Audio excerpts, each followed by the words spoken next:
नमस्कार मित्रांनो, मी सौरभ. आज मी तुम्हाला घेऊन चाललोय एका भक्तिमय प्रवासाला, म्हणजे शिर्डीच्या साईबाबांच्या भेटीला. आजचा दिवस खरंच खूप खास होता, कारण सकाळी लवकर उठून मी नाशिकवरनं निघालो. मनात एकच इच्छा होती, फक्त साईबाबांच्या दर्शनाची. माझा प्रवास सुरू झाला नाशिकवरून. सुरुवातीला मी नाशिक ते येवला बसने आलो. शिर्डीच्या साईनाथांकडे चाललोय याचा वेगळाच आनंद होता. प्रवासात गाणी ऐकताना वेळ कधी गेला कळलंच नाही. येवल्यातून साई पालखीपर्यंत एका पिकअपवाल्या काकांनी तिथपर्यंत सोडलं. मी थेट साईधाम मंदिराकडे चालत गेलो. पोहोचताच साई पालखीचे दर्शन झाले. साईधाम मंदिराचं निसर्गरम्य वातावरण, भक्तांचा उत्साह, पालखीचा डोल आणि साई नामाचा अखंड जयघोष हे सगळं पाहून मन अगदी एकदम फ्रेश झालं. मंदिरात गेल्या गेल्या साईंच्या आरतीचा मान तुमच्या भावाला पण मिळाला. आरतीचं ते शांत भक्तिमय वातावरण, साईंच्या कृपेची अनुभूती खरंच सांगता येत नाही. मग धोंडीराम बाबांच्या आरतीनंतर आम्ही पोटभर जेवण केलं.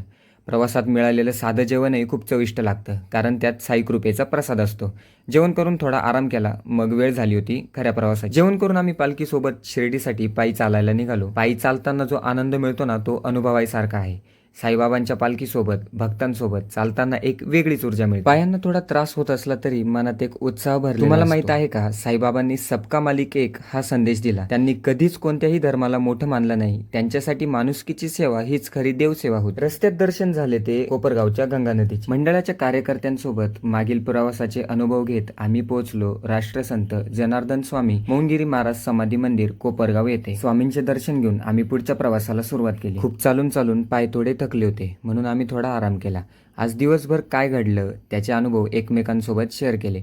थकवा कधी दूर झाला कळालाही नाही. आम्हाला दर्शन दुसऱ्या दिवशी घ्यायचं होतं, त्यामुळे आम्ही पालखी निवारा येथे मुक्काम केला. साईबाबांच्या दर्शनासाठी पायी येणाऱ्या भक्तांना आराम करण्यासाठी आणि मुक्काम करण्यासाठी हे ठिकाण तयार करण्यात आले आहे. अनेक पालख्या इथे थांबतात. अनेक पालखी निवारा केंद्र वेगवेगळ्या ट्रस्ट किंवा संस्थांद्वारे चालवले जातात. ओम श्री साईधाम मंदिर ट्रस्ट विरार हे असेच एक ट्रस्ट आहे जे साई पालखी निवारा चालवते. रात्रीचा उत्साह तर वेगळाच होता. साईबाबांची पालखी खांद्यावर घेऊन आम्ही डीजेच्या तालावर नाचलो. साईनाथांच्या गाण्यावर नाचताना अंगात एक वेगळीच ऊर्जा निर्माण झाली होती.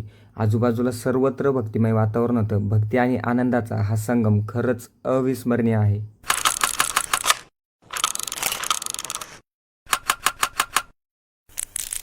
डीजेवर नाचल्यानंतर गप्पा मारता मारता वेळ कधी संपला कळलंच नाही. साईच्या कृपेने आजचा दिवस खूपच आनंदात आणि उत्साहात गेला. साईंच्या दर्शनाचा अनुभव उद्याच्या ब्लॉगमध्ये. तोपर्यंत ओम साईराम.